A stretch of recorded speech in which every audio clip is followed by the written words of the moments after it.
Marxists are still found, but in small groups. I don't know, Josh. I think he's asking questions. It's going to be question by question. Oh, so we're responding to these questions? Yeah, more or less. Those questions. Maybe not exactly. Right, they talk to you a little bit. So I don't think it's. Did you? Yeah, they want to do this. We have a,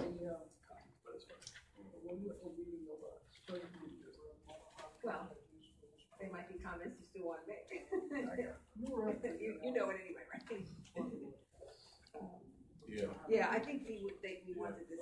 I think his idea was more of a conversation among us and among. I think he was trying to figure out how do we get everybody else involved in it too. plus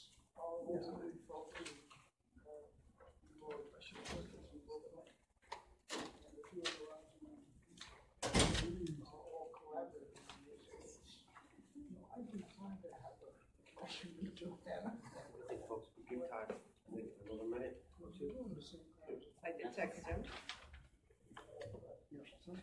How was your niece? Good. It was sweet. Yeah. It was kind of hard to working class back to the morning. I have little sweet torch and I have drink stirred. Yeah, but there was no mail stripper back off. They were going to have that at some point. Her mother turned around and said, When are we looking to start? Ajamu said he was going to wait a couple more minutes.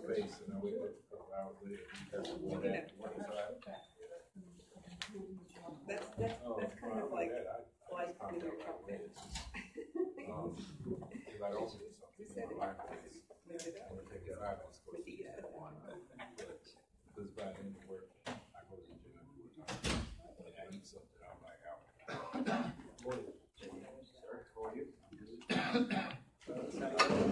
So did you say?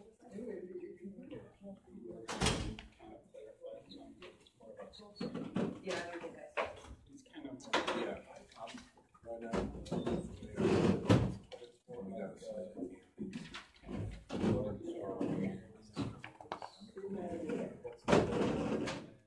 Right. Of course,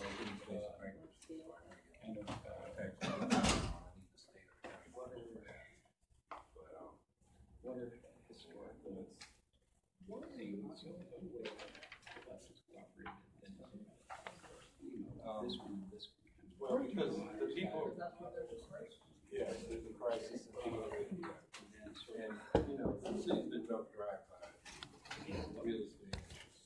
What? It doesn't matter. Staying with Right. And then there's more about what you should be supposed to be doing. There's nothing else. Yeah, it was at the 8 lane was the course. Our goal was to go back to the 8 hours. Okay, we had to go to Brooklyn. I went back to Brooklyn. Rick Lofred and Yale as bringing back. Maybe that's Todd. Yeah, You didn't text me back. Really, back then. Hello? Survived the university together. Right across the street. I'm sorry. I think it's 25 cents. I was there once. They had a student in Turkey. So anybody would have to go to 10. Should go to guaranteed rate. So I'm sitting there debating. We should go get started, right? 5 minutes? I'm going to argue against something. Against Jefferson and Hamilton to cover the whole spectrum on private government things. And I heard about the which we can do it. How do you do it? And I said, why? I said, why? We didn't write either though. They were, they went to build. It was really bad. But I wanted to make sure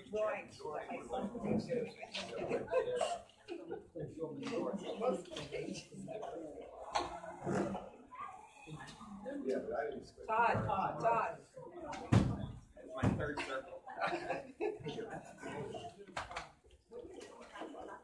won't be able to leave the door open because if it gets loud, it'll go ahead and. Hi. Sorry. I noticed that my sister-in-law had a birthday party last night, so I was sort of obligated. Yeah, I didn't go to the party. I had a bachelorette party. What I really wanted to do was go to sleep. I know. And I. I did email all Yeah, I got that but last I didn't night. wait too long. No, I'll see if I can get somebody there. All right, folks. Good morning, everyone. Morning. Morning. Thank you for coming. Very much looking forward to this. I've been waiting for a while to bring us together. Clearly, the intention for this particular roundtable, which we hope can get us started with something that is not new or necessarily all of that innovative, which is not because it's all. We tried. Sorry, folks. Why in the world?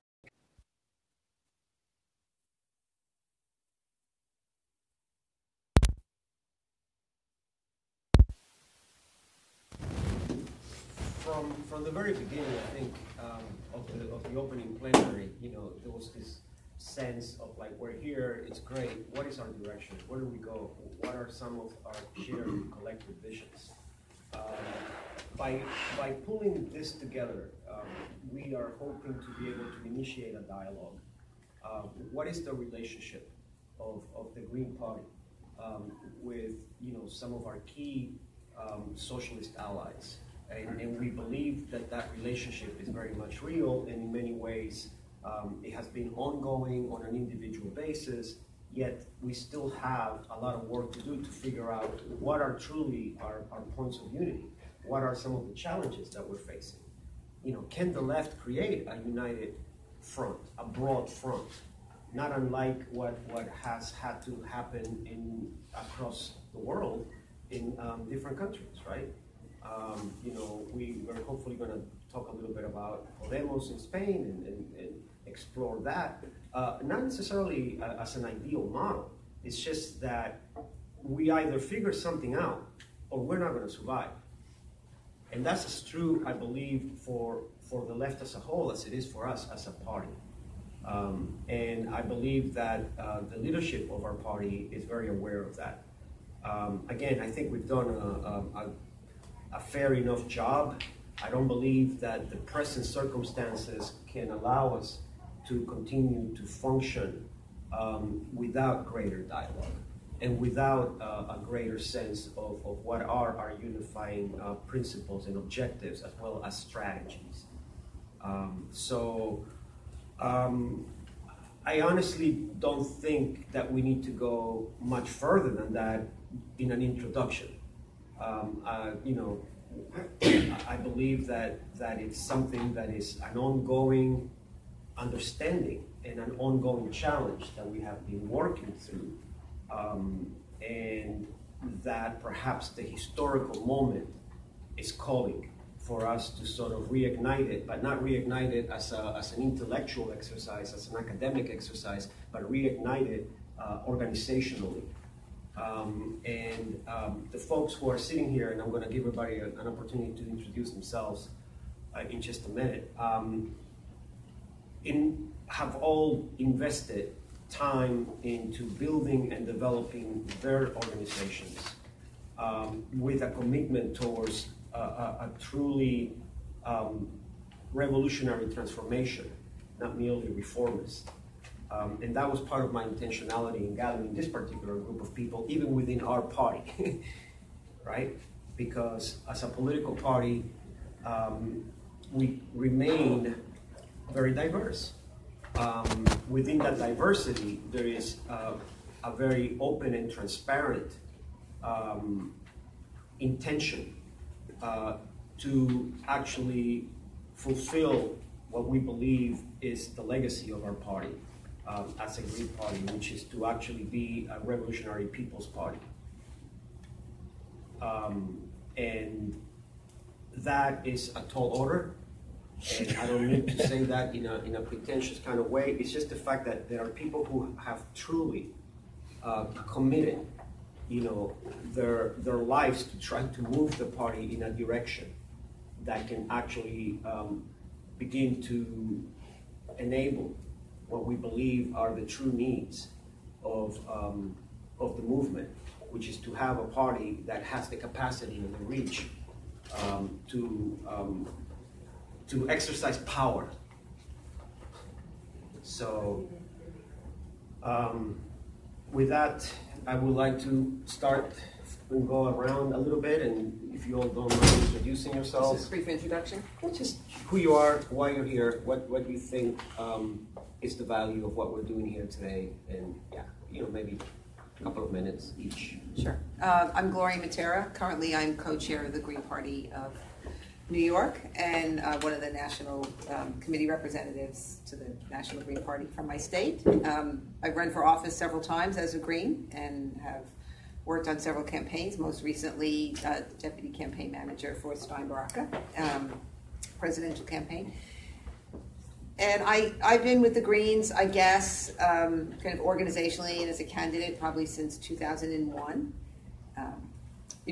Before that time, I was a member of an organized socialist Marxist organization. And so I kind of come out of that background. And I guess probably in relation to everybody else, in this group, I probably have the most longevity in terms of like doing my main political work in the Green Party and in that way. So, but have always felt that there are a lot of possibilities in the party to become, more explicitly socialist, to take up more of a transitional program. I think what I appreciate about the Green Party and Busy Moore is this trying to always make this balance between how we engage in the movement and support the various movements and to try and aspire to be the electoral arm of that. I wouldn't say the Green Party is that at the moment, but I think that I think it's something that many of us are working towards and like to see if that's a possibility. I think that's why I'd like to see some of that in the discussion today. My name is Robert Caldwell, and I'm a member of Solidarity, a revolutionary socialist feminist anti-racist organization, and I've been was a co-initiator of the Left Elect Network. And Left Elect is a network of third parties, candidates, left organizations, and municipal level groups that are omnipartisan, like the Richmond Progressive Alliance. Good morning. My name is Ajamu Baraka. My recent history with the Green Party, of course, is connected to my experience as the VP candidate on the Stein Baraka campaign adventure. I am here this morning because I think this is a very important conversation. I applaud the organizers for initiating this. I think that this is the critical moment to have these kinds of conversations, and we have to have a series of conversations because building or attempting to build some kind of left united front, of course, requires relationship building. We have a lot of potential in terms of identifying points of unity, but we also have real tension we have to talk about and work through.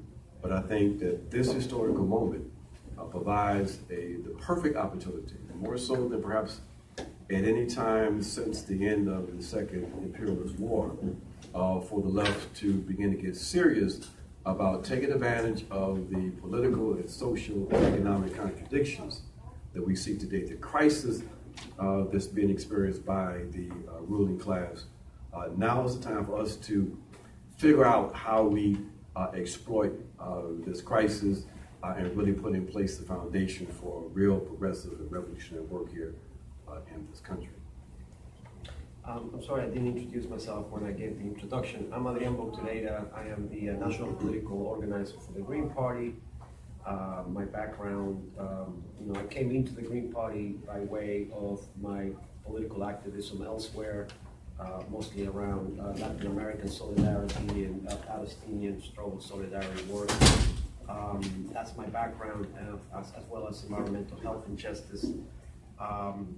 So altogether, a combination of several years devoted to some sort of constructive progress towards transformation. And I am really, like I said before, putting together this panel with my comrades went beyond just an academic intellectual exercise for me. This has been part of what I've been trying to wrap my brain around as someone who has a background outside of the United States, where leftist movements and organizations and parties have, when needed, managed to work together towards relatively successful experiments that have produced the goods. Of course, again, it's relatively. When you're dealing with Latin America, you're dealing with empire. I think we all know the challenges there. So, without further ado, I'm Adrian. Thank you. My name is Ajamu Hawkins. I'm a member of Socialist Alternative for the past 22 years. We are the organization to have a landmark victory in 2013, Ajamu Baraka winning the Seattle City Council election race, and then a repeat in 2015. Our organization is part also of the Committee for Workers International, which is an international organization that has 47 sections around the world. And one of the key questions that we believe face not just the U.S. left, but the international left, is a dual task of building a revolutionary organization, but also at the same time rebuilding the political party of the working class, of the 99%, which historically has been missing in the United States. We also, in the mid to late 90s into the early 2000s, we were part of the Labor Party here, and worked hard to try to develop that instrument for the working class. Unfortunately, it didn't run candidates, had a very social democratic program, but nonetheless would have been a step forward for the American working class and poor. But we're here today with the victory of Ajamu Baraka and other key races that have taken place around the country. Thanks. My name is Todd Cretion. I'm an international socialist organization for, I guess, since 1990, if we're doing dates. So it's been a while. Just in terms of, thanks to Adrian and all the comrades for participating in this dialogue and this discussion. I think the good thing is it's also not the first time that we've had this discussion. So I've known many of the people here for quite a long time. And in fact, we've gained some experience, so we're not starting totally from scratch, which I think is important because over the, I'll just say in 30 seconds, the trajectory of my experience with the Green Party began in 2000 with Nader's campaign. And I just ran into Medea Benjamin in the hallway. I was the student organizer for her Senate campaign that same year. And then we worked with Peter Camejo and Matt Gonzalez in a series of really, the Green Party was, I could insult New York, but I think the Green Party was probably strongest in Northern California. But I can defer to other people's knowledge on that. And it was very interesting development. It was, we had 180,000 Greens registered in California. So insofar as it became and took on elements of a relationship with the social movements, we had city councilors, people on the school board. It was a very important experiment. The flip side, and it's just to introduce a question, which is many of the people who were the leaders of that party left the Green Party, rejoined the Democratic Party. So Ross Mercury, one of the founders of the Green Party in California, was the sheriff of San Francisco as a Democrat. Rebecca Kaplan, first Green elected in San Francisco, in Oakland City Council, went back to the Democrats. And so there's been this kind of question about which face of the Green Party can win out, as Adrian was talking about this argument. And last thing I'll say is our relationship as the ISO to electoral initiatives, mostly through the Green Party, although we just endorsed Ginger and Shama, of course, is that we have tended to look at them as kind of episodic. So we haven't done consistent every year, every time, we're always looking for an election. We've tended to look at elections as when there is a relationship to a social movement or there can be a plausible argument put against the Democratic Party, then we endorse or participate. Other times when we feel like it's just a name on a ballot that won't have an impact, we tend to stand aside. So Howie's races have been great up in upstate New York or all of New York. You know, we're endorsing him for mayor of Syracuse. So when we feel like there's a fight, we tend to join it, but we don't have a sort of systematic approach to elections. So that's just to put that out there. So that creates a perfect segue into the first section of what we have kind of planned for today, which is sort of understanding a little bit of that shared history, you know, that Todd just introduced. And so I would like to sort of invite folks to just step up, and I believe that we can start. Robert and I talked about this. I think, you know, it would be a good segue for Robert to give us a little bit of a perspective as someone, like he mentioned, you know, a member of two organizations that, you know, to the best of their ability have made a commitment to try to sort of create a galvanizing space. So, and then of course you guys just feel free to step up. You know, we're not going to necessarily, you know, I think it's Sunday and it's Sunday morning, so the more we can keep it awake and jumping around, the better it is probably for our audience. Robert, do you feel like taking this up, and then folks just step up as you see fit on this first question of how, you know, what is our shared history, and the second part of that will be, you know, what are we doing now, right? And that can definitely start to sort of open up the discussion for what is it that we need to do as well. Well, my personal experiences, you know, dates back to about 1999 when I decided I'm a socialist and need to join a socialist group. And I looked around and I didn't see much from the part of the South that I was in. There really just, there wasn't.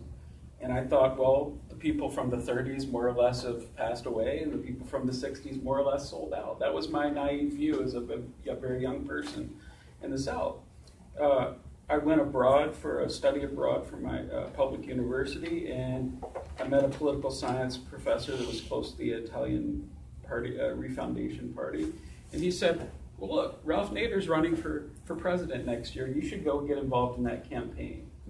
You don't want to join a group like the Communist Party who's embedded in the Democrats, and that's true. I'd given up on the Democrats after the Clinton election in '92, and he said, and you definitely don't want to be part of a tiny sect that doesn't make any impact in the world, so go get involved in the Nader campaign. And I did, and I was lucky enough to run across Solidarity in that campaign. They were very much part of it, even though a small group. And I realized that, you know, there's a segment of the left who has been dedicated to independent politics. Independent politics in two senses. One, not becoming subservient to the Democrats, supporting the social movements, and also, as Todd said, when there are viable candidates that can have an impact, supporting them.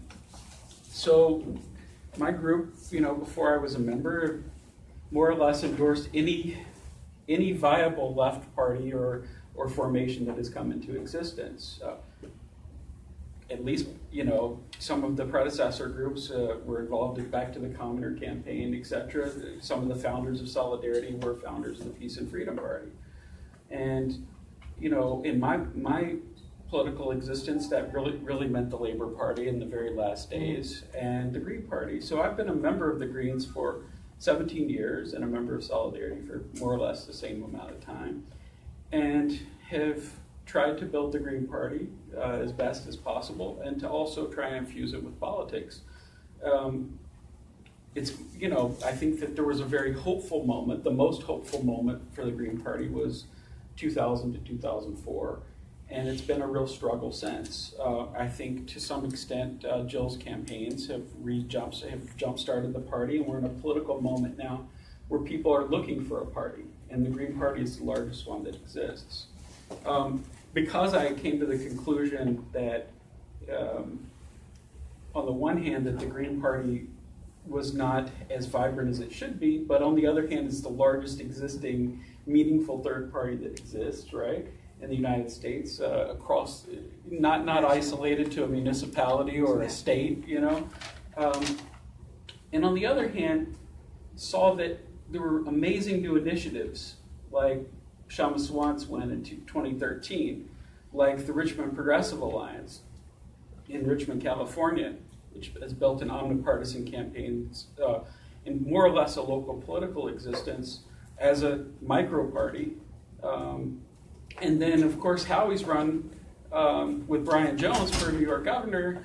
I thought there was a political moment that begged for something, for the left to come together, for Greens and the left to come together, and I started shopping around the idea of having some kind of network. There had been networks for independent politics in the past. The most famous one sort of fell apart under the weight of the Safe State strategy in 2004, but I thought, well, if it's not possible to jumpstart a new broad party from above, at least we can network what exists. The Green Party is a sort of centerpiece, but all of these other things as well. And so that's kind of how Left Elect came into existence. And Left Elect had a conference, and we're trying to follow up on that. So that's kind of my perspective, And I think that the Bernie Sanders campaign has shown that people are thirsty. People really they're hungry for some kind of connectivity, something that we would say is a party. But the fundamental contradictions exist. The problem of the electoral law exists in the United States. It's not for us. And I think if we're going to build things, we can't depend on electoralism. So just if someone feels like they want to add to that sort of historical perspective, analysis as to where have we come from, I would. But just an interesting question, I guess. In thinking back and listening to Robert, so a number of us here kind of coalesced with our organizations around the Nader campaign, right? Which is interesting. I mean, it sounds like ISO kind of, I think, made a plan to do that more, and maybe Solidarity. I think I was kind of. That was when Algier and I, actually, we were comrades in the same organization, working in the Labor Party, working really hard, I think, to push the program to be as transitional as possible, to push for running candidates, which didn't happen, and then so the Nader campaign was a nice transition. I don't think our organization at that time made a conscious effort to say we're doing Nader, but some of us kind of did it in a semi-organized way, but. I think that was what makes it interesting. Like, what was it about that campaign? And Nader's, he's that populist position. And I think it's similar in how people are looking at Sanders. There's that saying, like, we're going to look at that person who's going to make somewhat of a change to what's been happening before. And, I don't know if any of us would say Nader was particularly socialist leaning. And in fact, I think there were, some missteps on some of the things he said, but I think that also I was very connected to working with Peter Camejo, so that was kind of continued my connection, not so much with Nader, but I mean, I would add just on the question of Nader. I think Robert is right to say that the historical moment there was 2000, 2004, and I think Nader onto himself. The question was really the Battle of Seattle, right? You had the anti-globalization movement. That was the wave to which Nader was riding. So there was a higher political consciousness that did exist, not just in the States, but around the world. And it was coming out of the Clinton years, right? A disaster, really, for the working class and poor, particularly NAFTA and the other bills and legislation that was passed underneath that administration. I mean, Social Alternative's relationship with Nader, in many ways, we had many debates and conversations inside our organization. And certainly, we argued for a vote for Nader, particularly in 2000 and 2004. And certainly, our relationship with the Green Party has been we're very picky and choosy when it comes to the question of the Green Party in the sense of the candidates. We've supported Gloria many times, Howie a number of times, but there are some candidates that we don't support. And that's based on the question of not just the program, but how they're addressing the question of social movements. And certainly there's a vacuum that does exist. I mean, we still argue for the need And I think at this particular historical moment with Trumpism and the kind of crisis in both political formations, Republican and Democrat, that the question does demand for us, not just of independent candidates, but the conversation we're having now, how do independent candidates link themselves up to the social movements? I think that's the key question. Because I think elections by themselves do not answer the question. I think in many ways the election or our candidacies should be rooted in extending the organizing that takes place between election cycles. And I would be, to be honest, there's my final point on this, is that I think the weakness of the Greens at this moment has not been able to capitalize on, say, its successes when it has gained a great vote. How does that translate into everyday organizing back into the communities, back into the universities, back into the workplaces where working people live, eat, sleep, and rest? I think that disconnect is a consequence of the kind of internal conversations that the Green Party needs to engage in terms of what it is that the party really wants to build.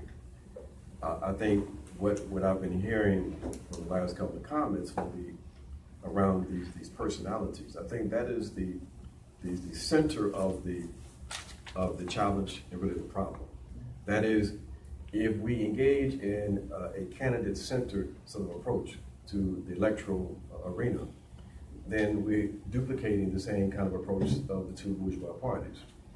If we don't reverse that relationship, if we intend to try to work within the electoral arena, it has to be an approach in which the social movements are the ones that are determining the candidates.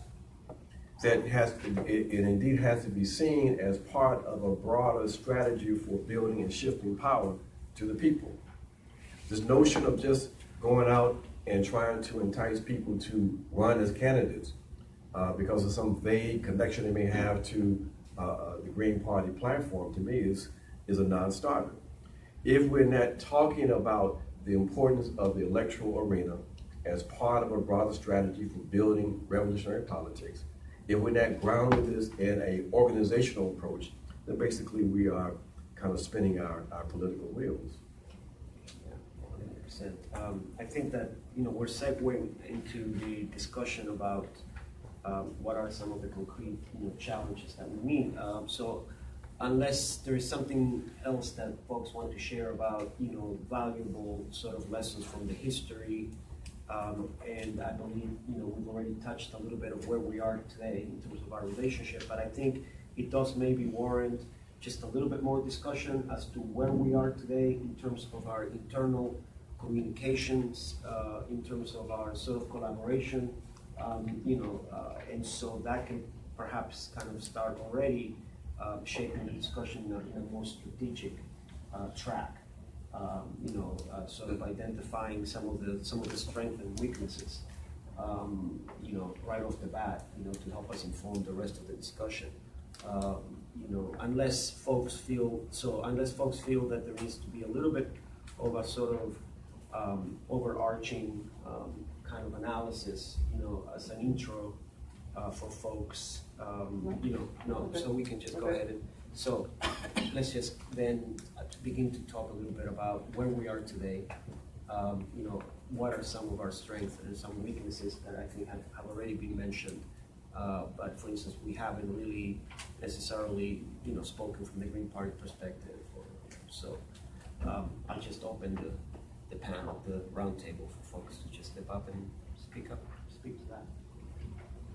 Well, I'll jump in. I think this initiative is great. I think the Left Elect initiative is important. I think we've all, as you were saying, we have some of us pick and choose. Some of us are in it more deeply, and that is not just a function of, at least speaking for the ISO, it's not only a function of we've got this grand plan and we just are making really incredibly informed decisions on every single front. It's also a question of size and resources, and it's a big country and you can't do everything. So some of that is still in play. But in terms of the communications, I think it's positive. I think we've all been in touch with each other more so in the last few years than we have been in the past. And I think that some of the currents are a little more stable, a little more functional, and I think that's important. I think there's a little bit of gray hair here and there up here, which is both positive and negative in the sense that we want more young people. It's also not a bad thing to have an intergenerational cadre of people who've been through it. And my experience is there are people who I have sharp political disagreements with, but over a 20 or 30-year period, you know whether or not you can trust them. And you know whether or not they're a BS artist. And so there's a little bit of that congealing, which I think is very, very positive. I will say that I don't think we should push too hard or worry too much about some sort of formal, overly structured unity at this point. Because if you look around the world to all the best political projects, they emerge out of absolutely massive revolts. And they were expressions of those revolts. If one were like that to happen here in the United States, then we would be small currents within trying to congeal something much bigger. I don't think, and I don't think anybody disagrees with this, that the Green Party has any sort of straight line trajectory to becoming that sort of formation. It will be part of a much bigger thing that we'll all be part of. So I think we should dialogue, we should work together where we can, have united fronts where we can, not worry too much about if we're not always doing the same thing. That's okay. We've got our independent projects as well. And I think what Comrade Baraka said is really important about the candidate-driven notion. We endorse candidates that we have nothing to do with choosing. So for instance, we didn't, and this was one of the big critiques of Nader and the Green Party, is Nader just walks in and says, I'm the candidate. I'm picking this VP, I'm picking that VP. There is no check, there's no program that they're accountable to, and that is a concession to the bourgeois way in which we do elections in the United States. There's no party discipline. So for instance, we had, this is just we had many agreements with the Stein-Baraka campaign over most things, and we had a relatively sharp disagreement about how to conceive of the intervention of Russia in Syria. But there's no way to have that. We can call and talk to each other, but there's no, okay, we're going to have a party conference, and we'll have a debate and a vote, and 30% believe this and 60% believe that. Therefore, this position wins. There's no forum to do that, so we can argue, but there's no party resolution to it. So I think that that's in our future, but it's just something to keep in mind.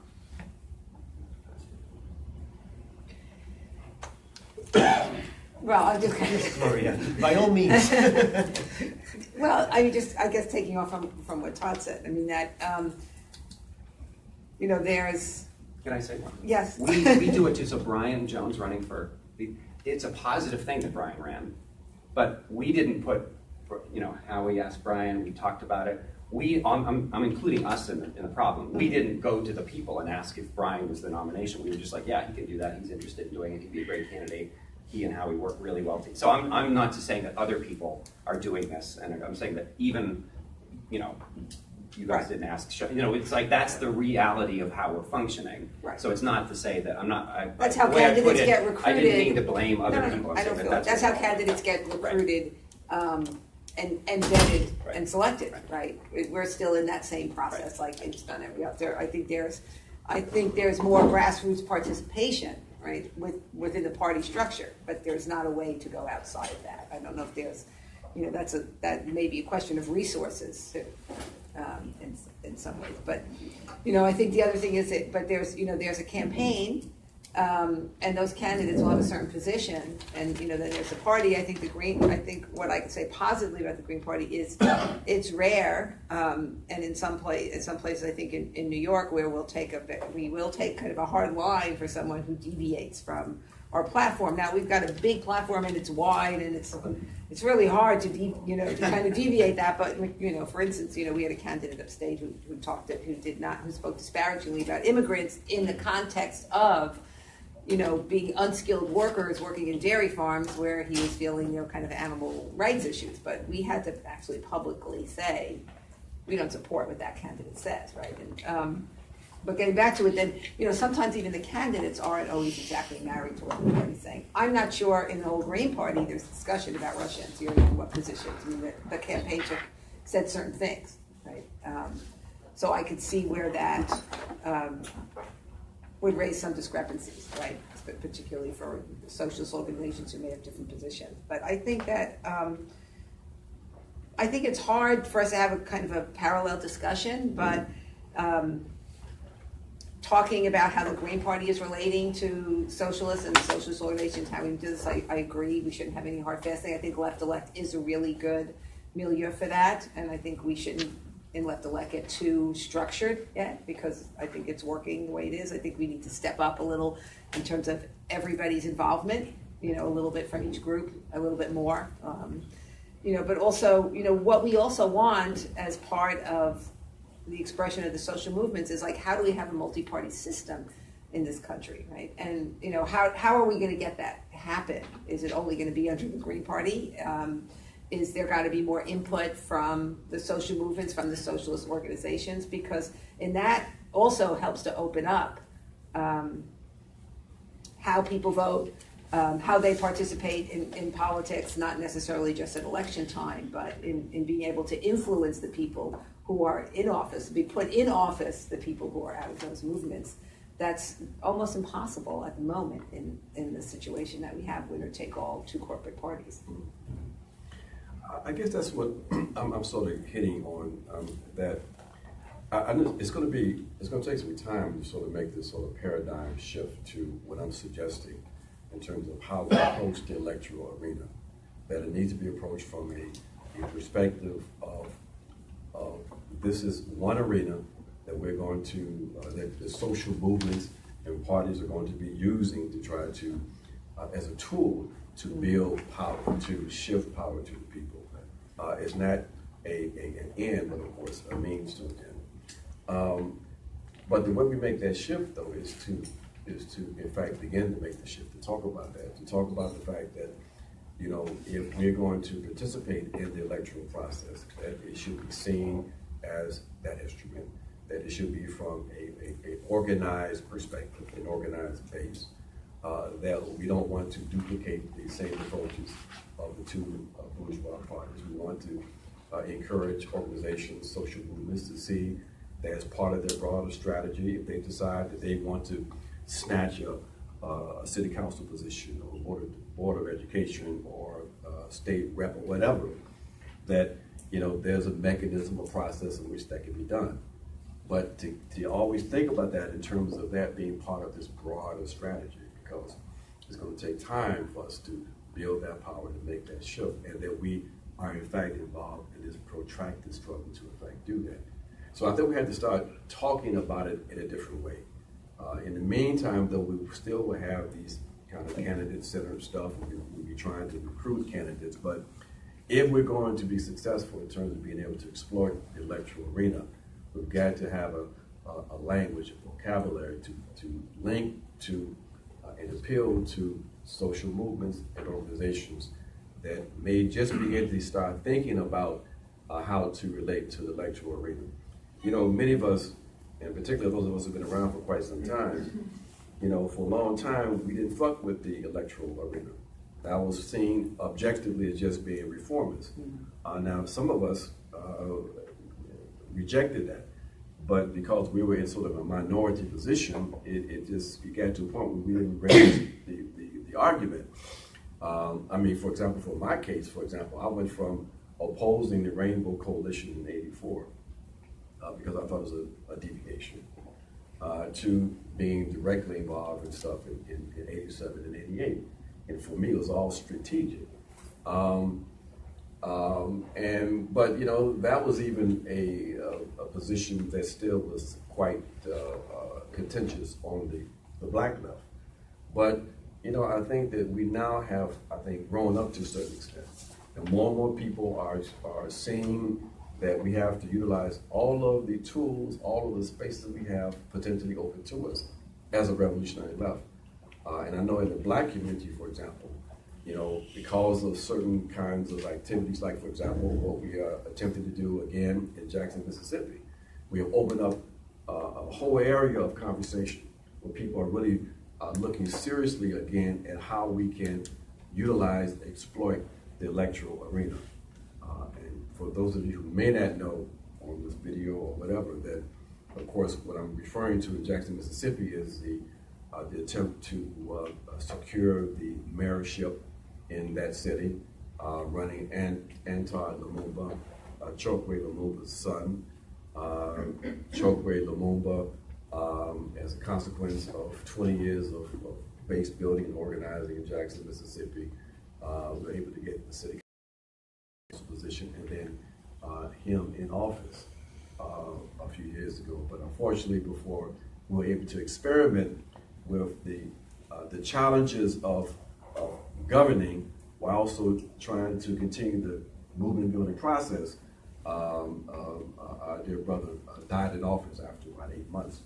And now we are involved in the process of Antoine, his son, now ran in the Democratic primary because of the realities of Mississippi. He won that handily, and now there's going to be the general election on June 6th, which we suspect he will be able to win, even though we know that Republicans have already identified a candidate. They'll come up with a significant amount of money to try to run against him.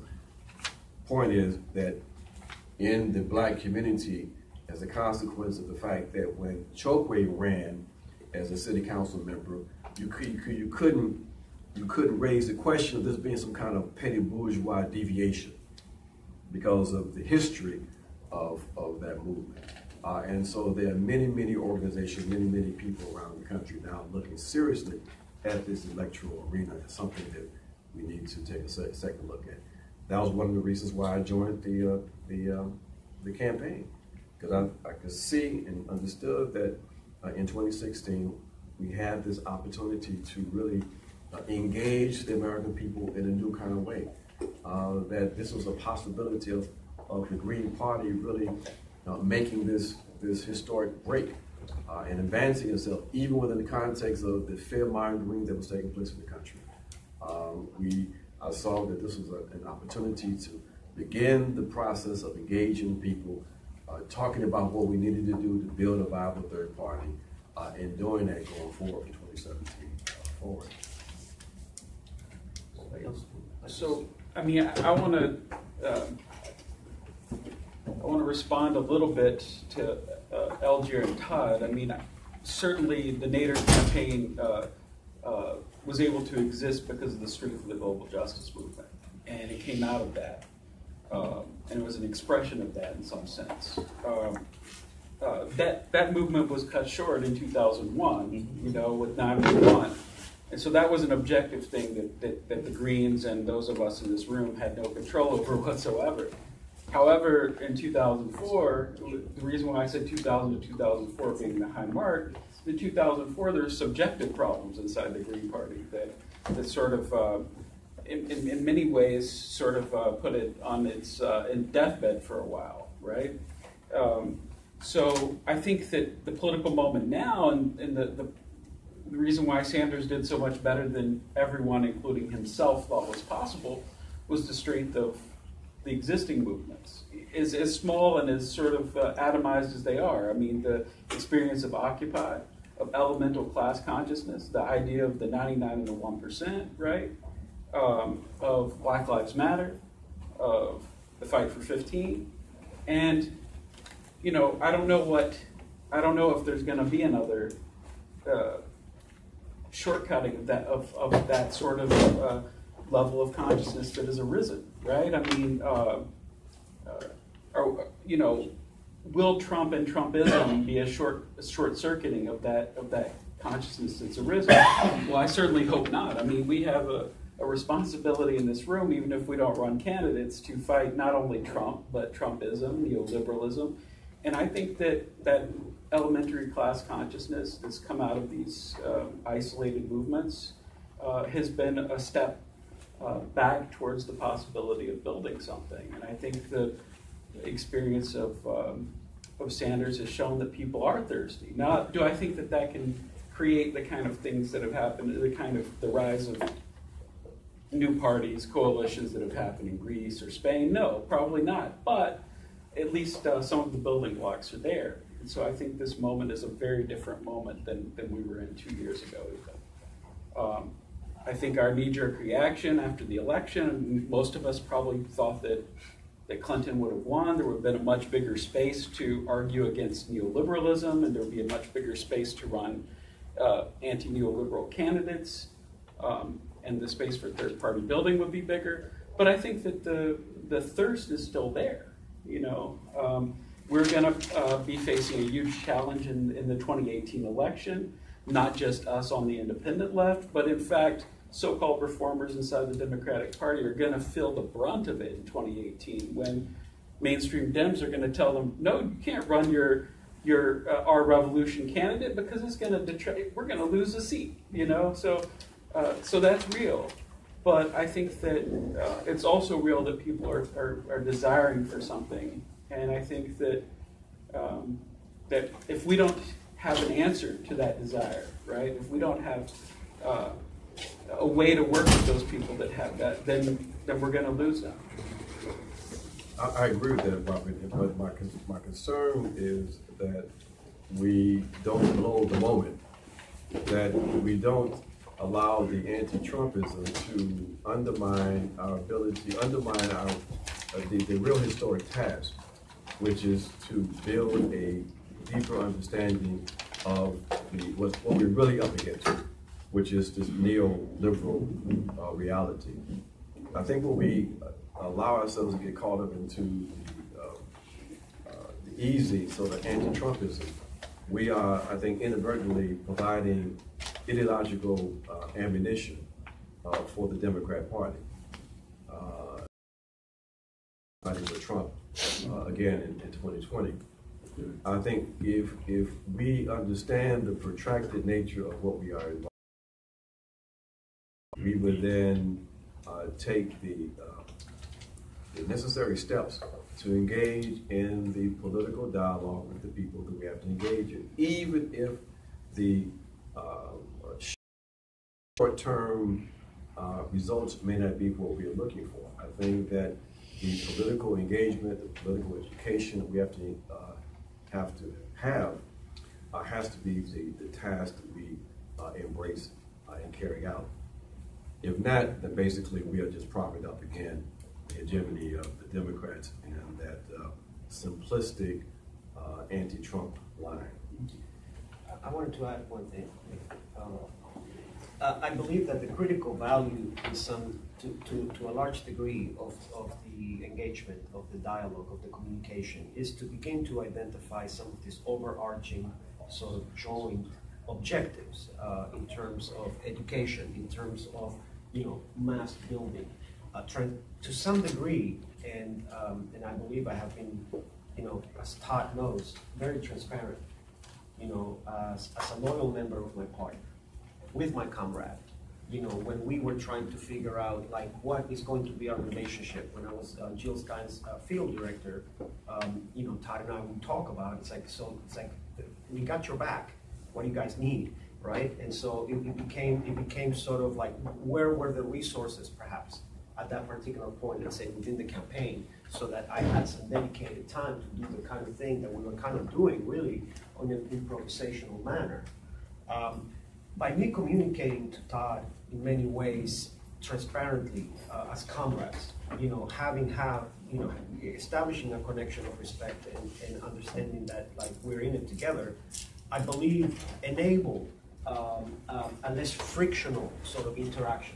Right? Because to pretend that we are not facing challenges as a party at the grassroots, to not say, so if we understand that part of this dialogue becomes strategic support for us within the Green Party to basically utilize our relationships, to be able to have, our socialist comrades that have a really advanced and developed analysis that can come in spaces where we know we're suffering as a party in terms of a lack of, let's say, a class analysis, a lack of really understanding that this is not going to be won by just running a candidate every 4 years, showing up in communities where you have not built a relationship.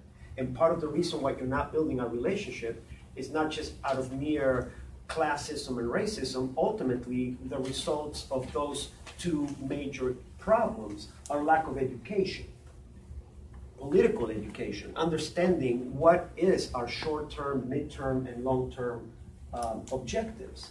I believe that the beauty of the dialogue that I'm looking forward to is being able to identify, let's say, within a relative short period of time, through some form of like Congress, where we can say, to the best of our ability as independent parties, we are going to be concentrating on trying to do, what Ajamu was referring to, right? How do you build a sort of revolutionary base that is authentic and that is not opportunistic and mercenary?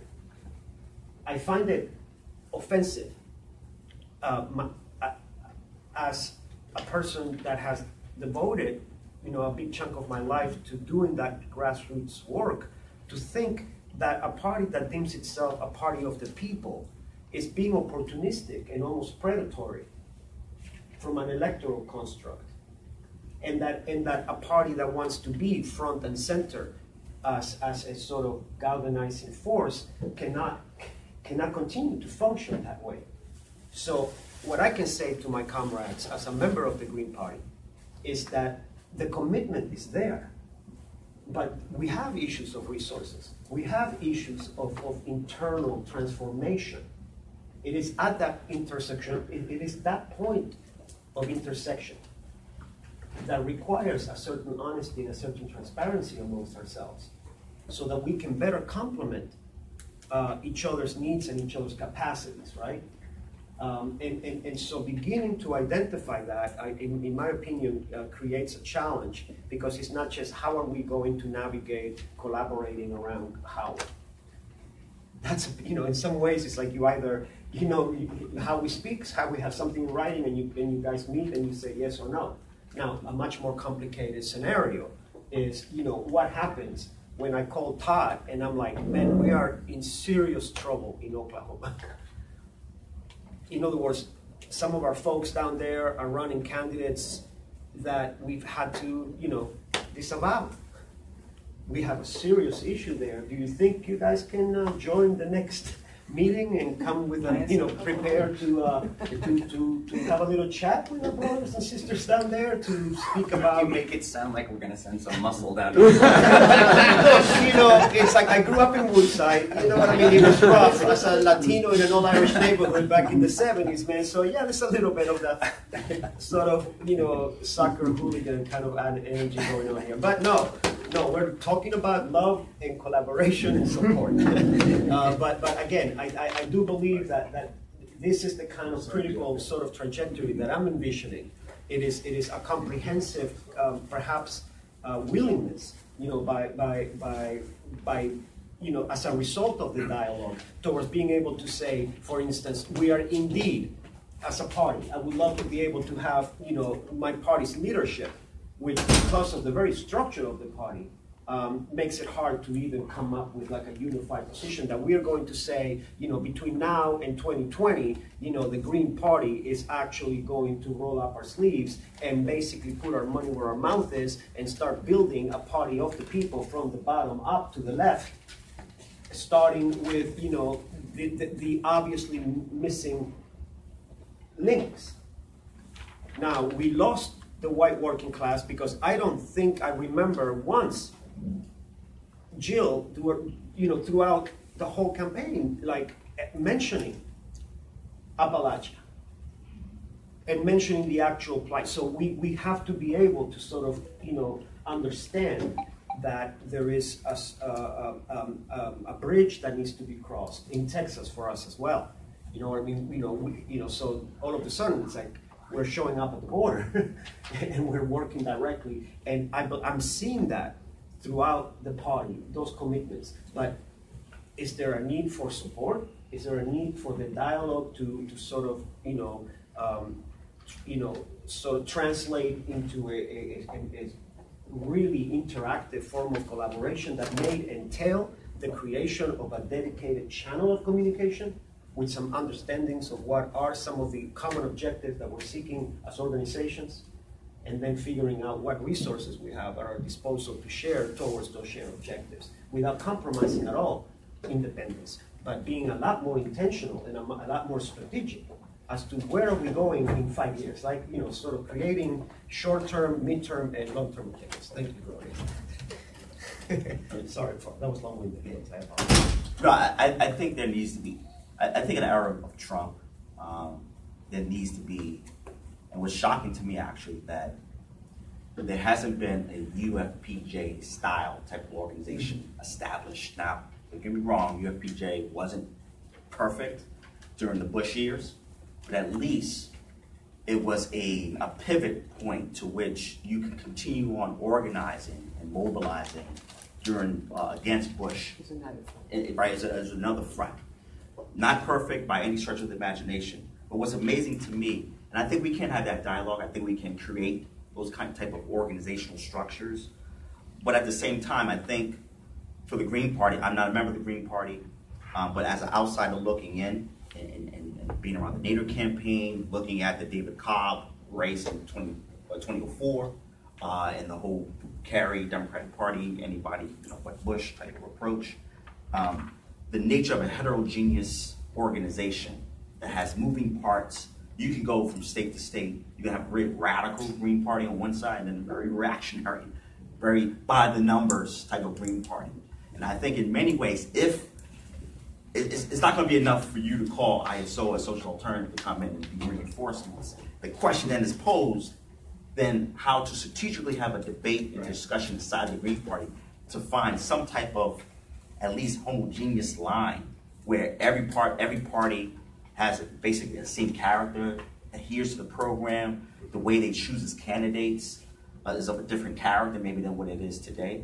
That is not my job, but we got to take, I think in many ways, like the early Socialist Party, take lessons from that, right? Because after 1912 and the historic victory of Deb's vote, the party really is in decline because of those contradictions from within, actually. So I just think that I'm more interested, to be honest with you. I think the urgent task, if anything, let's build a kind of a united front type of organization that would take on the type of organizing that we need to push back and fight on the question of Fight for 15.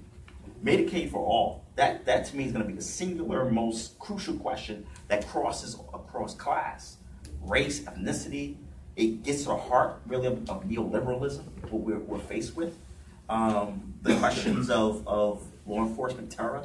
Actually, these are things that I think anti-war, climate, right, which is another big one. Actually, these are things that I think are urgent tasks and questions that we, you know, if we are to build something of urgency, and I think out of that, a new formation or a question of electoral instrument comes out of that organically, because then the question is always posed every 4 years, every 2 years, every November.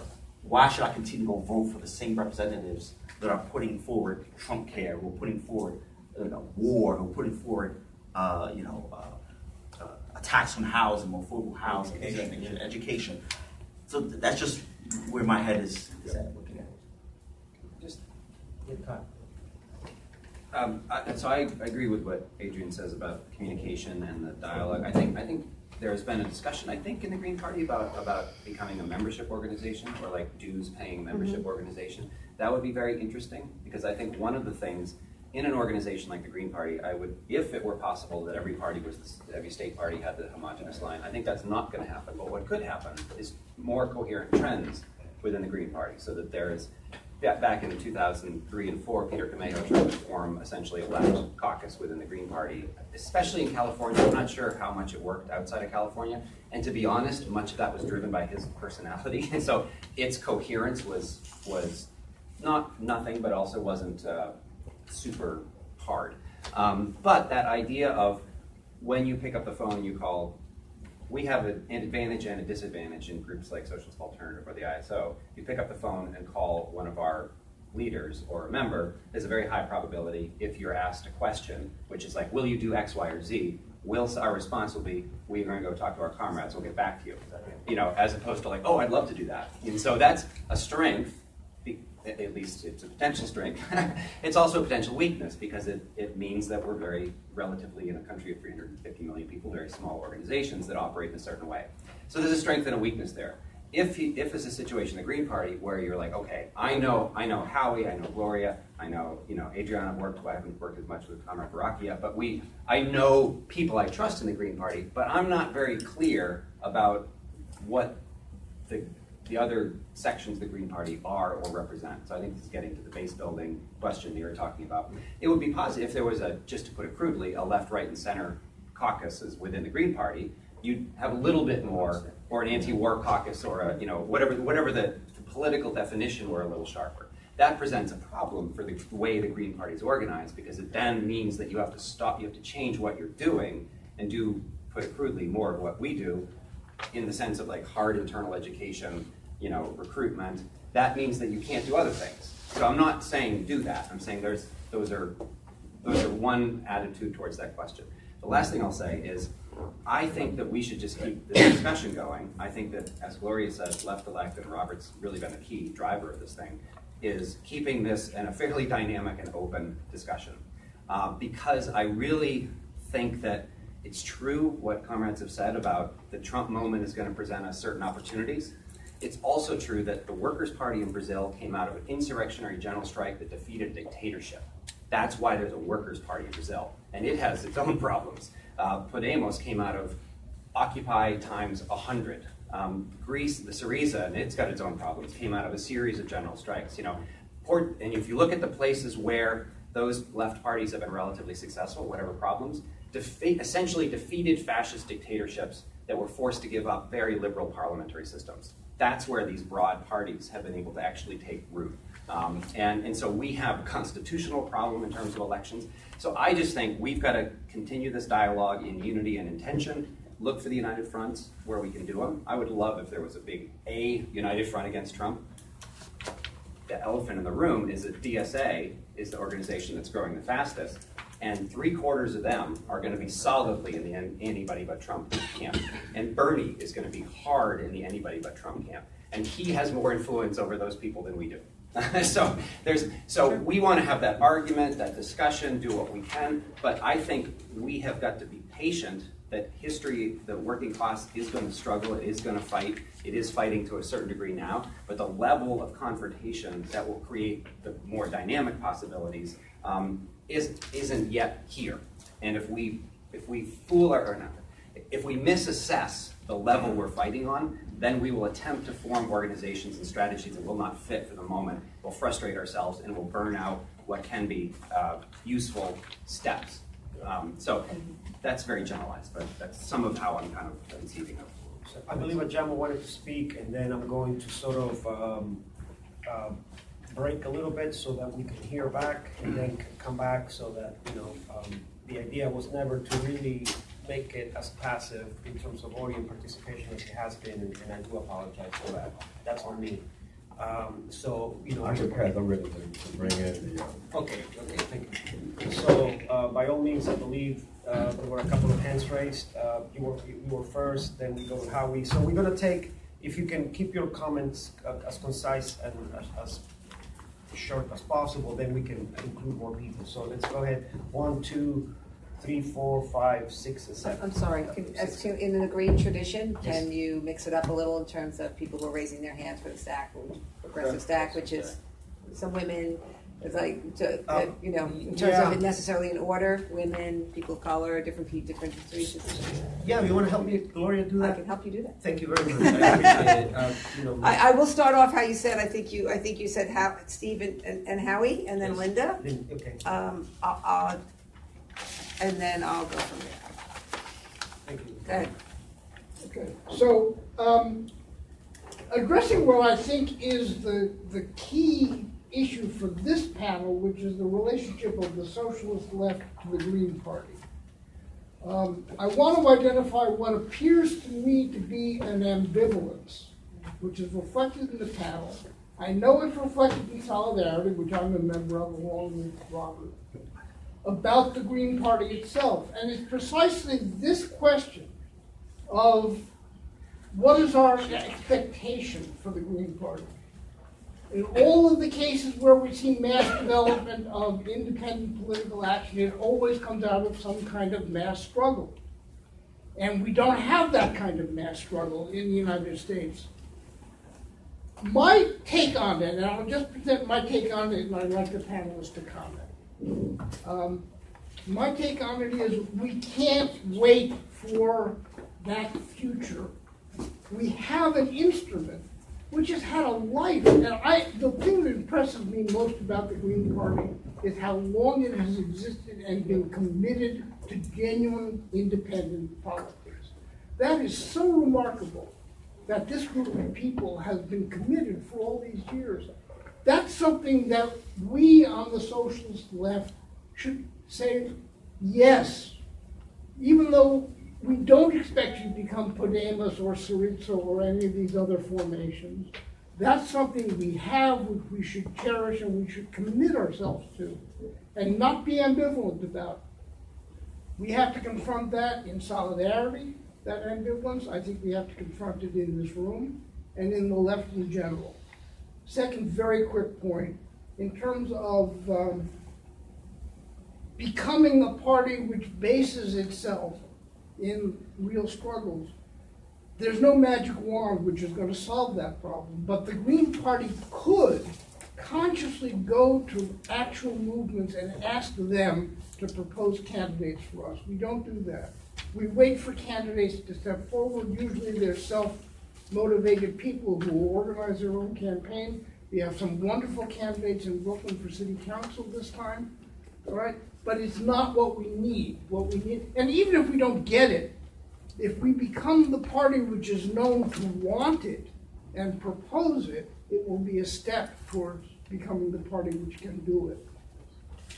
Thank you, Steve. This is Howie, Linda, the brother behind Linda, next. I actually followed your advice with the anti-fracking movement upstate New York, saying we got a ballot line, and if your representative is not for a ban on fracking, it's available. Unfortunately, a lot of these folks, reflecting the broader culture, see the Democrats as the only reform avenue in town, and none of them stepped up to do that. But I think that's something we should do, and I think asking that enabled us to get more votes in 2010 and 2014, where that was one of our key demands. The point I wanted to address was everybody's talking about, and I think it's correct, that a mass party needs a mass movement to really come to fruition. But in the meantime, and again, this is why we shouldn't be waiting, I think it's important that we build local organizations committed to independent politics. I think if you look at our history as well as these other examples around the world, where we had the strongest expression of that was the populist movement, Greenback Labor, and then People's Party growing out of the Farmers Alliances and the Knights of Labor, which represented hundreds of thousands, if not millions, of paid members in those organizations. The mistake Greenback Labor and People's made was they didn't make those local Farmers Alliance chapters or Knights of Labor chapters the chapters of the party. So when it came to 1896, the shadow movement came in, funded by William Randolph Hearst and backing William Jennings Bryan, and they got in this fusion campaign, which killed them. But the Socialist Party learned from that. They made a ban on fusion, and they built a membership organization, and it included the farmers. The biggest socialist vote was in Oklahoma. Those were the Farmers Alliances, and as well as the IWW type union that came out of Knights of Labor. So we need those organizations. So when the movement does arise, there's a group of people in cities and towns committed to independent political action, which is my second point. I think that's where the socialists need to help the Greens educate. The Greens, after a fight over decades, sees political independence based on financial independence. We don't take corporate money. That's assumed by everybody, even if they have no class analysis understanding of that. I think the class line of independent politics and the Democratic Party being across the class line is what needs to be more education. People mention the examples of Rebecca Kaplan and Rossmere Karimi, and before that, Audie Bach, and it's happening.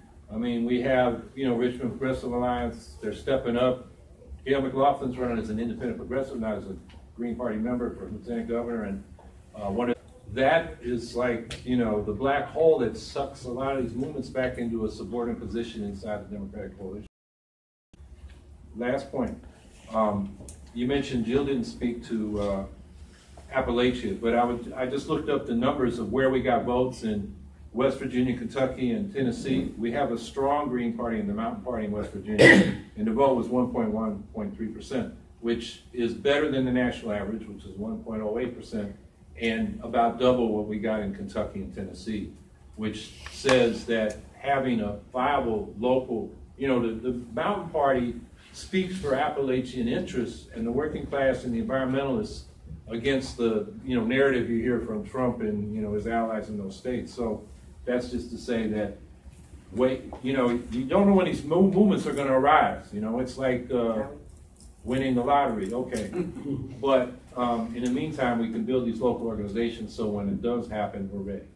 Thank you, Linda. Yeah, just note, yes, this left forum has been really different as far as interest in the Green Party. It's a sea change from last year, really. That big meeting that we had with Jill and Edges and Margaret and was just huge. For one thing, the room holds 120 and there was standing room and sitting room only. Okay, so let's figure 150.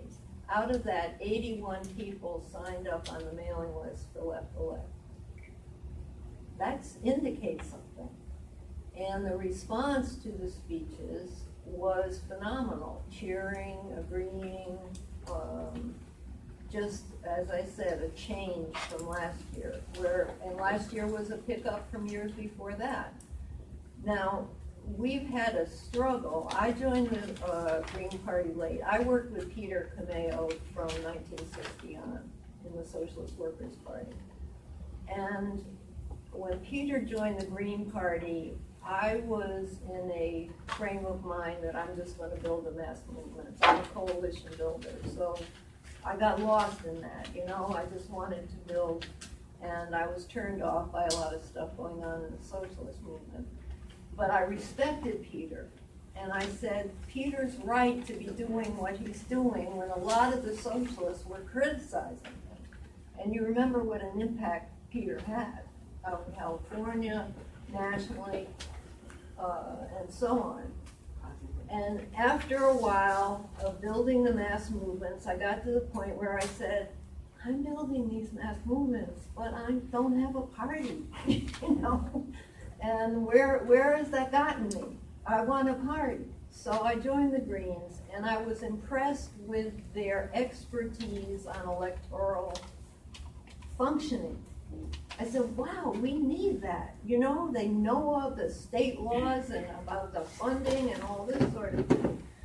So I think for that reason alone, it's valuable. Ballot status is valuable. But what frustrates me is a lot of the left, and you see it here at the Left Forum, will stand on the side and point out all the things wrong with the Green Party. And I can do that just as well as anybody else, but you've got to get into it to build it and change it. And it's worth doing that because socialists are welcome. There's no discrimination, there's no red baiting. There might be some conflicts, but there's no problem. So my orientation is to build it, to ally with these other formations trying to do independent political action. And I think the strength of Left Elect is it can be an educational tool that we use for, like, Bernie people are so naive and they have all these illusions, that a lot of the 60s youth did too, and begin to educate them. But the socialists, I feel, should get in and make a commitment, not this ambivalence, well, we'll come and go, and it's not going to work that way. The only things that work is when you say, this is it, let's do it, and do it. We've got to do it. And we don't have a lot of time. That's what Jill's trying to say. Thank you, Linda. No, I just want to Can I have you, Jeff? the Green Party is just like a tent. All the different groups are coming together, and at the time of presidential election, once in 4 years, raising some main issues. But when you are raising such issues, some issues are goes contradict some of the constituents. some of the people party. Just like for example, last presidential election, Jill Stein said the Palestinians are to be unarmed or disarmed, something like that. So that is not the stand of the most socialist groups. Socialist groups are in solidarity with the Palestinian people's struggle. So how we are going to ensure that sort of contradiction in politics is not coming in the future? Is that a direct question to one of the panelists? Yeah. Like somebody in particular? No, I'm not.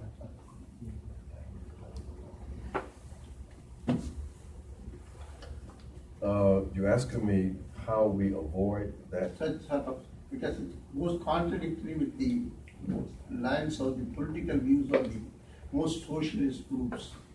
Mhm. Well, that's going to be difficult in the future. I think that that's part of the prerogative of candidates. I will hope, though, that the space between the party candidates and the sort of prevailing positions of the most advanced socialist groups in the country, that space is narrow. But you know, you can't really avoid those kinds of political differences. I mean, like, for example, it was pointed out that the candidates in the Green Party had some positions that seemed to be not in alignment with some of the major socialist groups on the question of Syria. That happens, you know, and that's just part of the struggle. What I think was significant was the maturity that all of us displayed during this campaign, in the sense that we still did not lose track of the primary objective. The primary objective was to advance the campaign, to see the campaign as an instrument to build the movement. And so whatever differences we may have, we weren't going to allow those differences to make a difference, if you will. And I think that has to be the approach we use in this country as we try to build a revolutionary movement, that we find the baseline of unity, and that becomes the foundation that we utilize. We may have other differences, and we can struggle through those differences, but as long as those they're not based on principles that cannot be transcended, I think we find a way to go forward. Yeah, and the elimination of those contradictions is a commitment that we have. As for Palestine in particular, I am I'm very proud at what we arrived, and I'm not quite sure, you know, at what stage of the campaign you're referring to. But the beauty about the Green Party, in many, many ways, is that it remains rather fluid. I worked very closely with Jill and with comrades inside the solidarity movement, you know, with Palestine. And I believe I might have even brought Todd into this one. I don't remember if I did or not, but I think he might have just been, you know, checking out a couple of my drafts. And I believe that Jill's position on Palestine on this election, you know, you may still be able to find it, was pretty much the most reflective of the Green Party platforms, and it even took a couple of issues beyond it, because basically, you know, it updated it, and it took a very sort of radical position. For instance, you know, an open. Just tell you one example of. Oh yeah, no, exactly. But that content, maybe one occasion she must have told that all Palestinian groups are to be disarmed.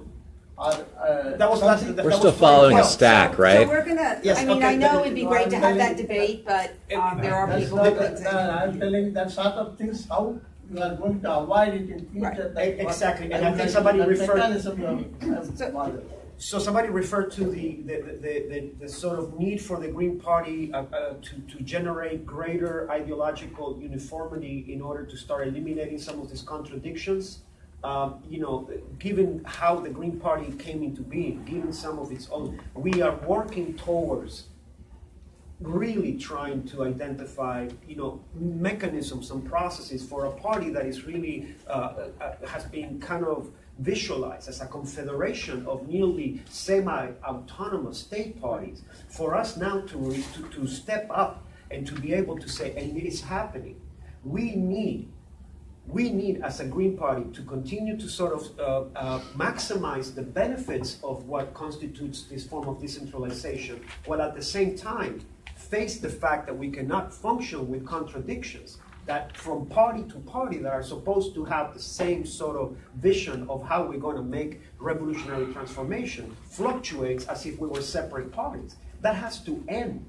We cannot evolve as a party with those kinds of inherent contradictions. We are battling this sort of construct of decentralization where there's no general secretary of the party that says the buck stops here. So from now on, like these are the things that, so it's not that we're aiming for that, it's just that, you know, the process within the structures that we have are sort of not perhaps as quick as we would want. But I just wanted to say that the elimination of those contradictions are very much front and center, and that engagement has been fairly transparent, but we're nowhere near the elimination of some. I'm going to go back to the stack. It will be another wonder of future debate among us in the party about how, you know, democratic centrism should or should not enter into our party, and what structure we need and what structure we don't. But I have Jeff, Michael, Paul, Mike, this gentleman here. I'm last. You put me on down last. I'm at the bottom of the list or the top of the list. I'll remind you when your turn comes again, Jeff. All right, I'll be quick. Some of the leadership Not in the last, Green Party was here Friday for the plenary session. And I hope, especially the GPNY leadership, paid close attention to what Sister Linda Sarsour said about the progressive movement. We can't be an elite organization, progressive movement, and I do not see it except for on the GPUS, but for constantly, I've said this many times, how come we do not on the GPNY have minority representation on the executive committee? That's my critique. And Linda was right about that. She also said something, and I hear it all the time. And you know, I've said it before. We can't always use the academic intellectual language, like hegemony. Does anybody know what she pointed out, does anybody know what neoliberalism is? Yes. We have to use plain language on that. And I disagree with the issue of membership dues. You have to have good fundraising. Okay, on those matters. Also, we have to look at we're talking about unifying. Recruitment. Are you responding to that? Yeah, recruitment, retention. We have to look for. There's an issue of burnout, and that's not what this is about. Yeah. Okay, let's just Jeff wrap up. Paul, I appreciate you trying to keep him on track, and I'll stay with that. Well, this comes into building the movement, building the Green Party. Look at Paul Gilman. When he ran for state senate, he got over 5%. And on average, we're getting 1%. Matt Funicello received 5%. Daniel Vila, Hank Bardell, more than 1% of the vote. And there must be something that they did that resonated, where they received so many votes. Great. Jeff, thank you. What's your response? Michael.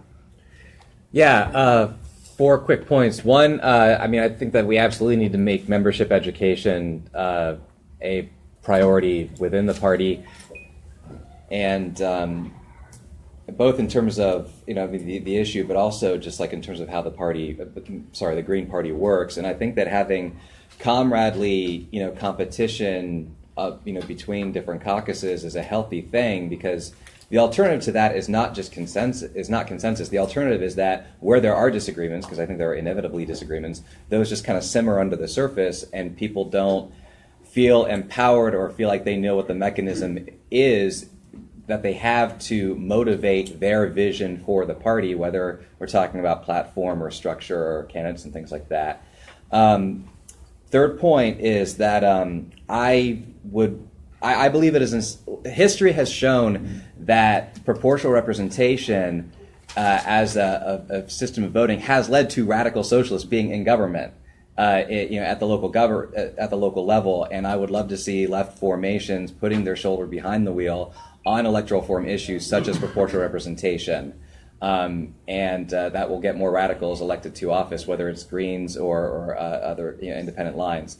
And the final point is that regarding recruiting candidates from social movements, in terms of making that a formal process, that is constrained somewhat to the extent that those movements are represented or held up by 501c3 incorporated nonprofit institutions that cannot, officially, within their ranks or whatever, be recruiting candidates for elected office. So, that's just that's not a roadblock, but it is something that has to be negotiated around, and it's a great reason for more of our social movements to not rely on 501c3, nonprofit organizations. Thank you. Thank you. I have Paul. Mike on the corner, and okay. If there are any more hands, just put them up. I'm a Green, and I consider myself a left Green Marxist. And it seems like the Greens always have to prove ourselves to the sectarian left. In fact, I think the sectarian left, the Socialist Alternative, and ISO has to prove themselves to us. Because I've tried to work with, when we worked in the Howie Hawkins campaigns in Queens, it was great. We all agreed. I worked with the ISO, with the Social Alternative. It was great. But after that, I never see you guys around. I've contacted both groups to do some issues organizing. And now you want to kind of be in the Big Tent coalition. You want to have like a central committee, a democratic centralism. I know what that's all about. I know what neoliberalism is all about. But why should we be part of you? We can be just as radical. We promote socialist candidates. We're socialists too, eco-socialists. In fact, we've expanded the dialectic to be more than just the proletariat, bourgeois contradictions. And I was at a panel yesterday with Daniel Villa and the Socialist Action, not you guys, a totally different group, and they just spent the whole time stereotyping us and bad-mouthing us. And meanwhile, they're nasty. Who the hell's going to join that piece of crap? And you guys, I'm not brandishing you as the same way. We have dialogue, it's great. I love working with you when we did. But, trust is a two-way street. Okay, food for thought. Thank you, Paul. So Mike, and then I'd like some response on that. You know what? We're gonna finish the stack up with Mike, and then Rose. We're gonna go back. For the last 15 minutes or so for the some responses. Thank you. Oh, wait, we had this gentleman, Mike, this gentleman, and then Rose. Sorry. Two comments. Firstly, I wonder if kind of this umbrella organization that has been brought up, what a first incarnation of that could look like potentially in 2018 in the sense of Greens and other socialist organizations coming together to form a joint kind of electoral program, not necessarily comprehensive, but at least some shared policy bullet points. I think that would both be helpful as an exercise in collaboration in moving towards 2020, but also internally for the Green Party, for us to bring that back to national, what does it look like for us to get a program passed through our party and have our national party then, try to get candidates to buy into that. And then secondly, I'm the national delegate for the Green Party for the Youth Caucus, and just noting that the Youth Caucus is certainly open as well to collaboration and dialogue with other leftist organizations. And after the Sign Baraka campaign, some of us internally noted the importance of this and thus intentionally changed our bylaws so that the Young Greens has kind of a two-tier structure now, that we do have our own chapters, but potentially we do also have a stipulation that we can have affiliated chapters as well, where we can promote and utilize some of our resources or other organizations that generally support the Green Party platform and value, just as we're not necessarily there yet as far as having that dialogue. We're having our own kind of internal reorganization, but as a bylaws change, as an indication that we are willing and open to experimenting and having that.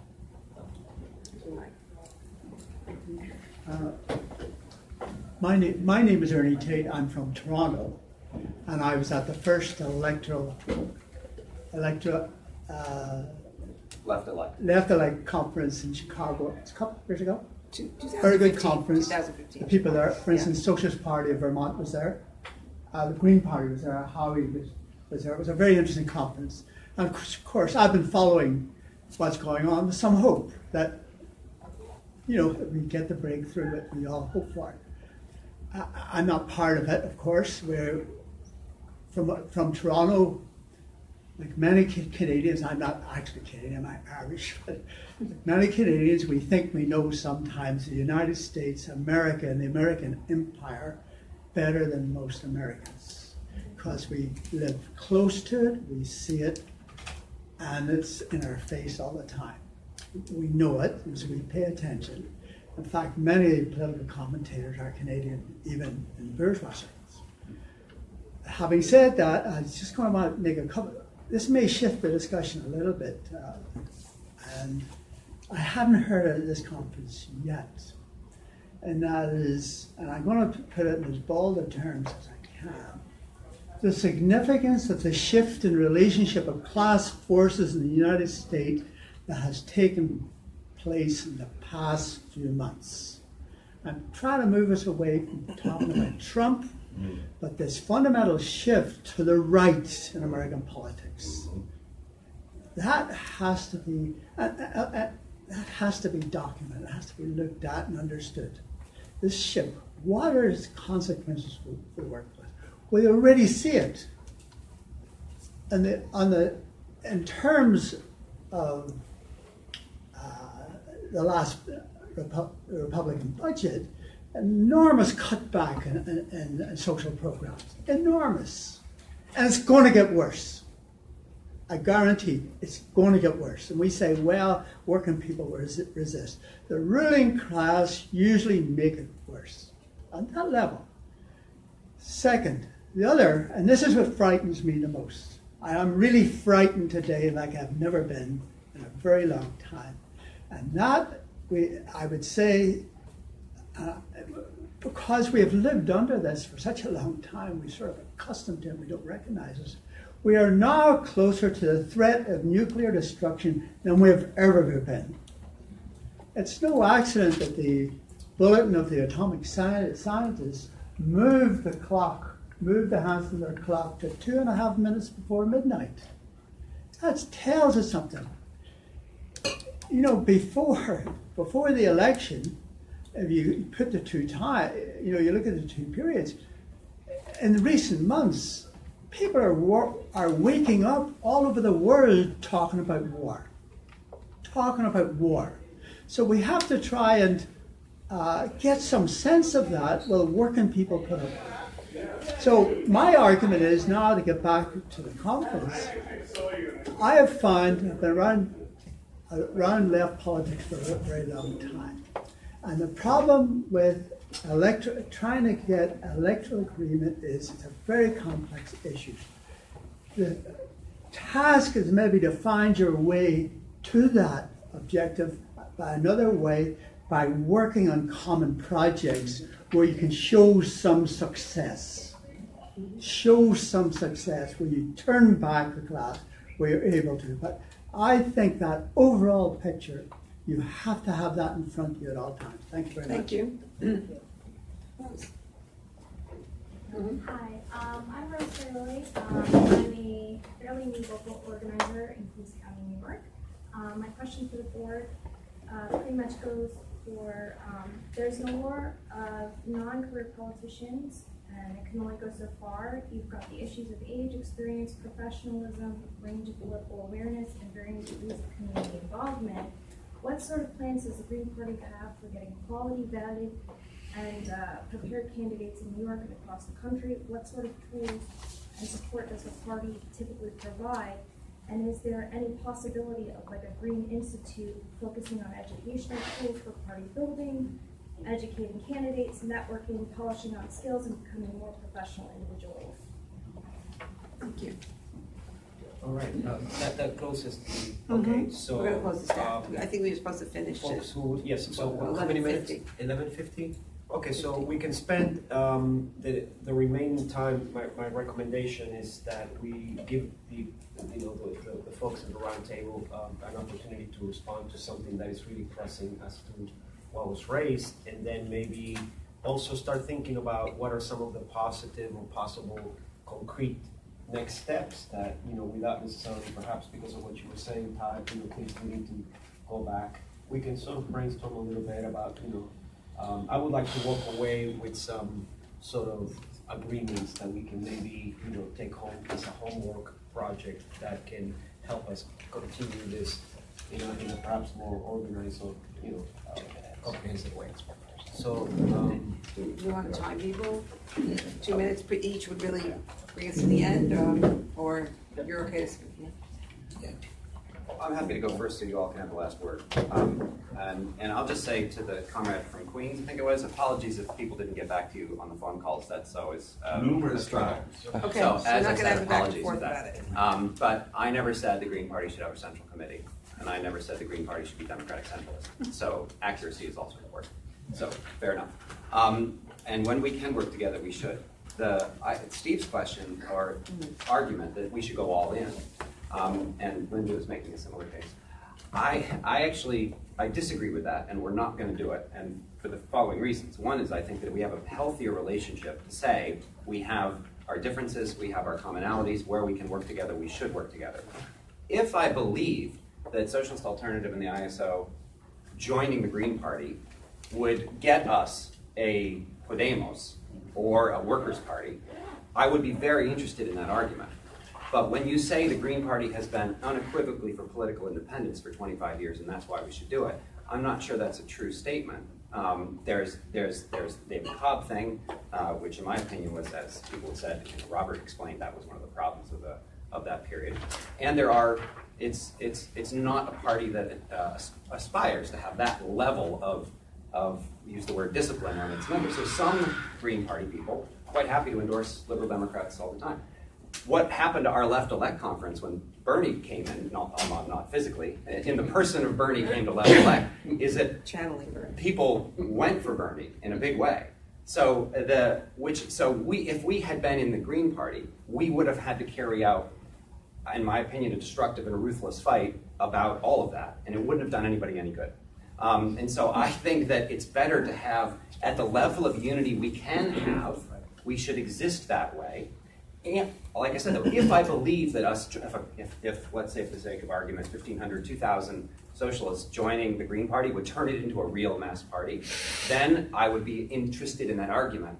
But I think for that condition to happen, it would mean that something else would be possible, something that would transcend the Green Party, and the Green Party would become part of something even bigger. Those conditions, I think, don't yet exist. It doesn't mean we don't do anything in the meantime. We're doing lots of stuff. The question is what stuff, and how do you prepare for that coming, for the higher levels of coming struggle? Not that you deny the level of struggle we're at. You function as best we can here in expectation of escalating struggle. And thank you, Adrienne and Gloria, and everybody who set this panel up. To the brother who raised the question of the threat of the right, certainly that's absolutely true. I think also there's another process that's taking place at the same time. That is the heightened political consciousness that does exist, the activity.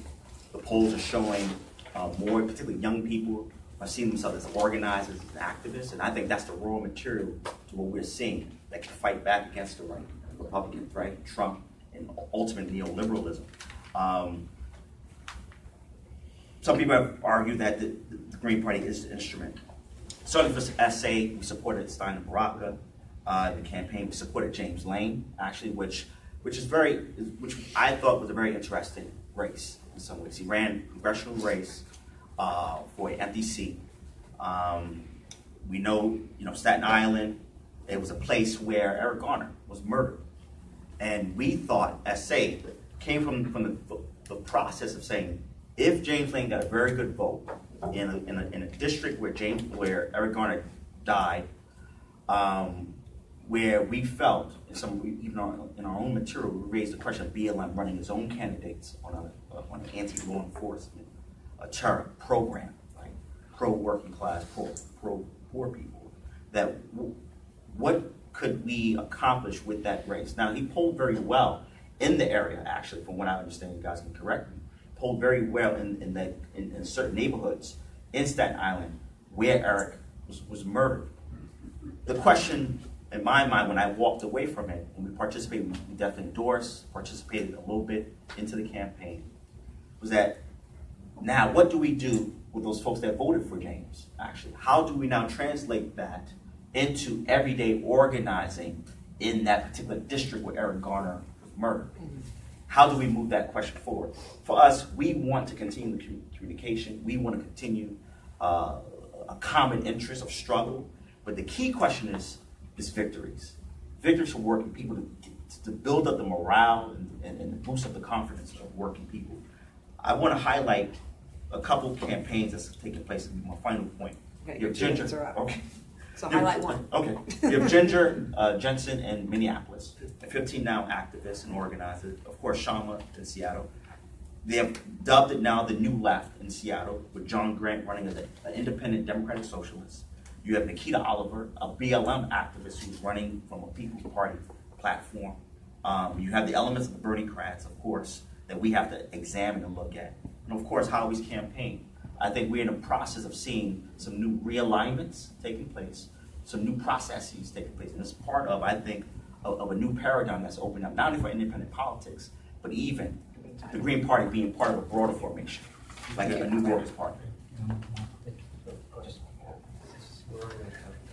Okay, yeah, thank you. I think that this is really, I think, a very useful conversation, and I'm assuming the first or part of a continuing process.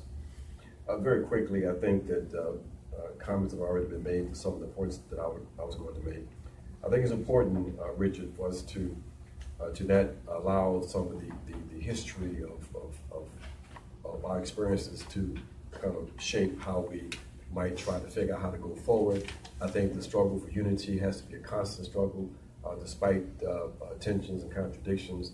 Is the only way that we can go, because we have to concentrate our forces at this point in history. So let's try to struggle to try to transcend as many differences as we can.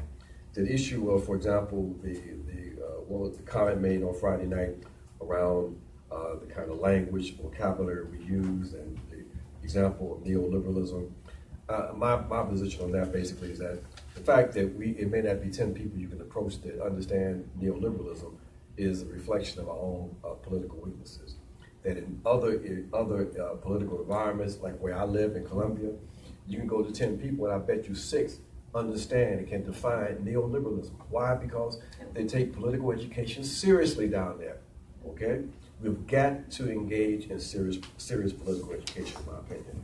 The issue of anti-war, to me, is key, one of the key issues that can help to unite the left, but the anti-war has to be connected to issues of anti-imperialism. We still have a lot of struggle around that, because I think that, in my opinion, there's a lot of confusion. In fact, I think elements of the left in this country have objectively aligned themselves with U.S. imperialism. So we've got to struggle to do that in order to come to some common position. But we have to struggle. So I think this is a very good approach. I hope we continue with the process. I think left elect is a key formation, because we're not ready for a united front. But we can strengthen the networking process, and I feel good about this point. Thank you. So the panel is at the ballot box and in the streets, and it's clear from the conversation that it's not one or the other. These are not unrelated. It's a dialectical process. I think that the discussion needs to continue to happen sort of from at the top, if you will, between socialist organizations and parties. And it needs to continue on that level, but I think also we need to really foster this at the local level. I think you can build united fronts at the local level very easily. I also think that at the local level, in some cases, we can build greater cohesion around specific candidates and initiatives, and in some cases, around brand new omnipartisan campaigns, in the sense of the Richmond Progressive Alliance. I think that these kind of formations, not that exactly replicated, but something that includes Greens, socialist, independents. I think the real question here is how do we take the consciousness that exists outside of the Green Party and outside of the hard left and intersect with it? I mean, we're all, the revolutionary continuity for the last 50 years has been in sects, has been in small groups, right? How do we take that continuity and intersect with the broad sort of consciousness that exists in this moment? Because there is the far right and all of these problems, but there is also a real consciousness and a thirst and desire for something like what we might call a party, right? So I think that's our challenge. I think that we have to initiate some types of common projects, and I like the idea of something like a UFPJ.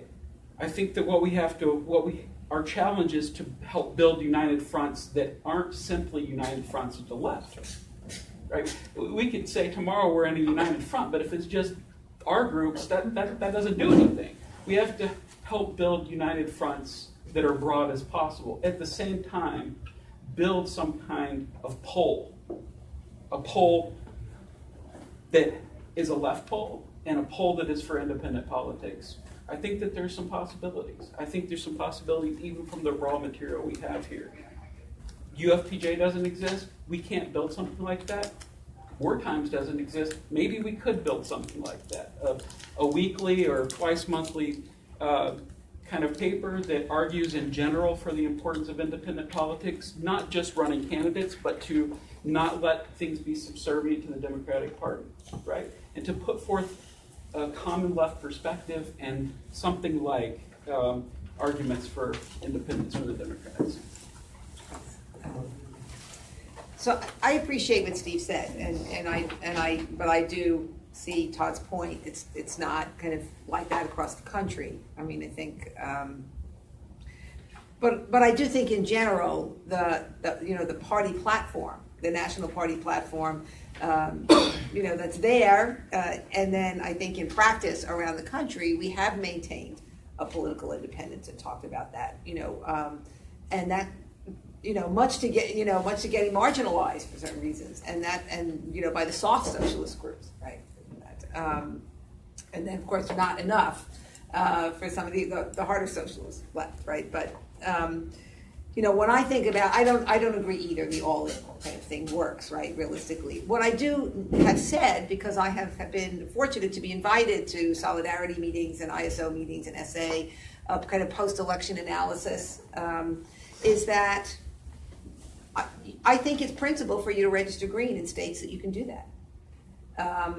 And I'm not going to go into the details of the debates that I've had with each organization or each representative, but I think that makes a difference. I think we're talking about like where we're going from here. Some of us want to build a more unified, more kind of explicit left caucus or fraction in the party. And a little bit of that came out when we worked hard on that platform, and we were red-baited. So I'm not going to say that the Greens, they have a long way to go, right? We're going to have that struggle, right? But we were successful. And I think socialists being registered Greens, I don't think is any detriment, right? I think that doesn't mean they come in and they have to take all their time there. I don't want to belabor that. We can talk about that. I'm intrigued the idea about the United Front. Think the UFPJ style thing was like the Greens are marginalized. You couldn't have a speaker. We're happy if you want to put 100 people to fill up our meetings. And then the left was outside selling their papers. So how do we make a different kind of organization like that, United Front, that would include many more people than just us? Because then we're just going to look like when we have our own demo, right, down the road from UFPJ. And I think those are some concrete things we can work on. I think there's certain states that it makes sense to start working together. I think New York is a great example. To end, I know my time is probably up, but to what Rose said, it's practical stuff that she asked about. And we do, not enough, but we do run campaign schools.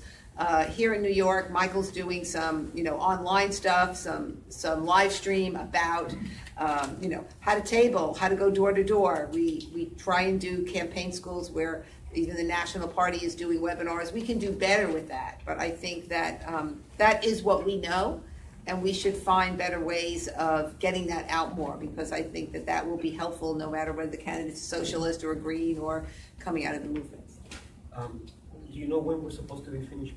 Now. Okay, 6 minutes ago. So, okay, well, thank you very much. So before, I mean, please do sign up, and I would like to. What? Luncheon meeting. Okay, luncheon meeting for the new left. Right, Left Elect is sponsoring a lunchtime meeting. There's some flyers here to continue this kind of discussion. Yeah. L284. L284. And I want to. And I think that I would like to perhaps seek a quick agreement that we can continue ourselves to engage, and since we already have a listserv, so that we can follow through and stay in touch with each other, at least towards some sort of something that we can summarize to what we. I would have if I had more time. Live stream. Oh, sorry. All right. Thank you. Thanks, everyone. That was good. Face to face, I thought